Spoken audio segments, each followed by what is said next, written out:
Aleyküm Ependinin. Armadan. Selam, sağlık kurunluk mu? Arman Ependinin. Bağır ol, ödüne marma. Sağ ol Ependinin kol neredeydi? Ependinin. Burada sorayım mı? Yama basagayla ho. Yemela Ependinin. Ha. Şeyle ayıtmaydasın geliyor ha. Aytmaydasın. O kadar giyce yattım, ulak giyce ayıtmay deyip çıkkanla düşündü. Be.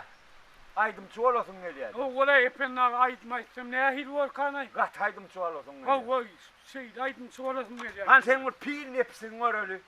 Ondan sen aydım çu bol çok mu bol mu çok mu? Ondan gör verirse. Hani ne pil yapsın ne? Hani. Ne pil yapsın oğul, ne pil yapsın?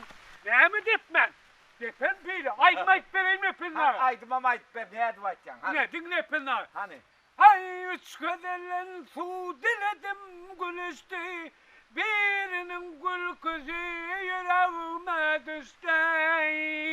Ay dilililili bir sem su dilem eyleme geçti. Ay gelinler seyrinelem var hep baldan. Ne yaptı bol ya mı? Aydı ver. Aydı vereyim mi? Hava Aydı dinlenme. Hani.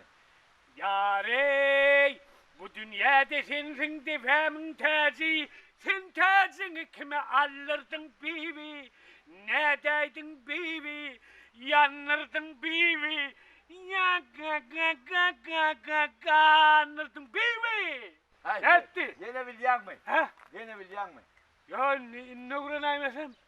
Ol neme. Ha? Sen var ha ineyim. Ha? O da ne mekaret yani? Benim oğlum mu? Ha. Sevda diyen ne yapın ağa? Sevda Hava. ineyim. Bir maslahat verin. Maslahat vereyim. Hava. Sana var ha. Ha.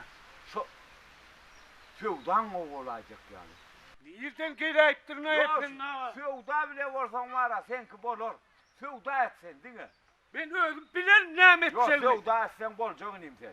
Kerhiyle adam mağay. Yok sevda bile ol ineyim. Katı olmaz sen o.